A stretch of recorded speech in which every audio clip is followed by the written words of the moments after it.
maanta taariikhdu tahay 12 bisha 7 maalin Isniin ah waxaan ku daahfuraynaa wajigii afraad ee raashin qaybinta gobolka Maroodijeex degmada Laskeel gaar ahaan xarunta Dacarbudug hay'adda maareynta afooyinka raashinka qaranka oo qaranka wakiilooga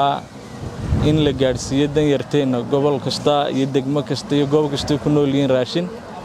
runtii waxaan uga mahadnaqaynaa raashinkan hay'adda King Salman Foundation oo si qoto dheer noola shaqeysa xilliyada adaga abaaraha iyo xilliyada kala dadkeena jilicsan taageerada u baahan yihiin runtii taageero mug weyn oo miisaan loo fudisa hay'addu markasta waxa ka go'an oo ay qaranka ugu xil saaran tahay in dadkeena ay taageerto dan yarta jilicsan xilli walba imikana maadaama lagu jiro waqti adag oo abaar ay jiraan hay'addu waxay ku dadaalaysaa sidii dadkeega wixii ay hayso ay u gaarsiin lahayd runtii halkan waxa uga mahadnaqayaa si weyn madaxweynaha Jamhuuriyadda Soomaaliland mudane Cabdiraxmaan Maxamed Cabdilaahi Ciro oo ballanqaadkiisu ahaa in dadkeena jilicsan xilli walba xukuumaddiisu ay u hagar baxdo oo ay gaarsiiso wax alaala wixii awoodeeda hay'adda u diyaargarowga afooyinka raashinkuna ay tahay hay'adda uga mas'uulka uga wakiilka qaranka in waajibaadka fuliso madaxweynuhu runtii mar walba wuxuu la dareen yahay dadkiisa jilicsan xaalad kasta ku jiraan oo gobol kasta iyo degmo kasta hay'addu maanta waxay gaarsiinaysaa wixii awoodday raashina gobolada galbeedka iyo gobolada kale ka jiraan abaaro hay'addu si weyn uga hawlgalaysay mudooyinkii u dambeysay wiigagan u dambeeyna runtii raashin qaybin balaaran baa ka socotay guud ahaan dalka Jamhuuriyadda Soomaaliland waxa kale oo mahadnaqayaa gudoomiyaha hay'adda u diyaargarowga afooyinka iyo keedka raashinka qaranka mudane Cabdiraxmaan Maxamed Ismaaciil Dixood oo runtii nagu hogaaminaya siyaasadda qaranka Jamhuuriyadda Soomaaliland in dadkeena jilicsan xil walba wax la gaarsiiyo iyo gudoomiye ku-xigeenka Cabdiraxmaan Xamdulle oo iyagana runtii dadaalkooda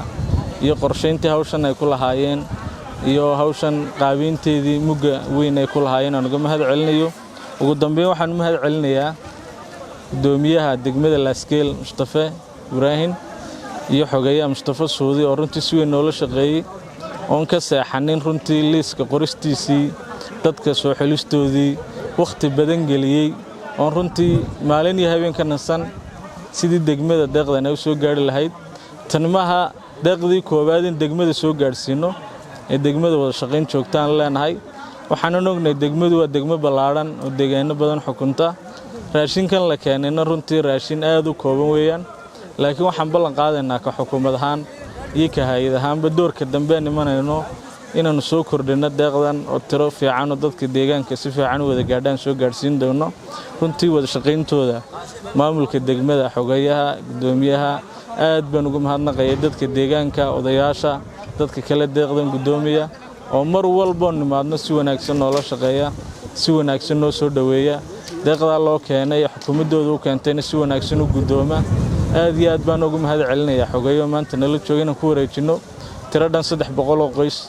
oo kartoona oo maanta ku wareejin doono wanad mahadsantiin warbaahinta hay'adda Nardford shaqaalaha hay'adda Nardford iyaguna runtii si hagar la'aan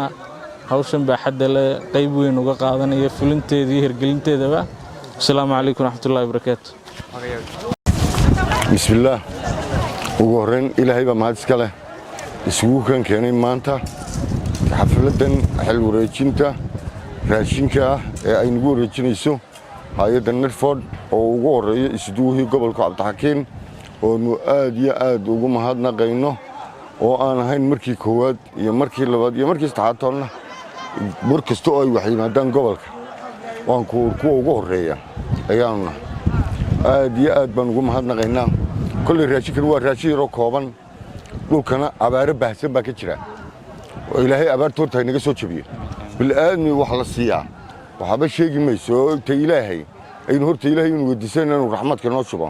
dhulkii abaar baahsan baa ka jirta raashinka la keenana aad uu kooban yahay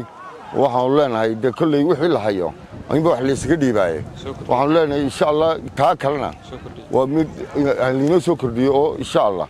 waan ku hay'adda kale ee soo bixisay King Salman ayadana aad iyo aad baan ugu mahadnaqaynaa ta kale xukuumadda oo ugu horeeyo madaxweynaha gudoomiyaha gobolka iyo marayaan hay'adda afooyinka qaranka marka waxaan leenahay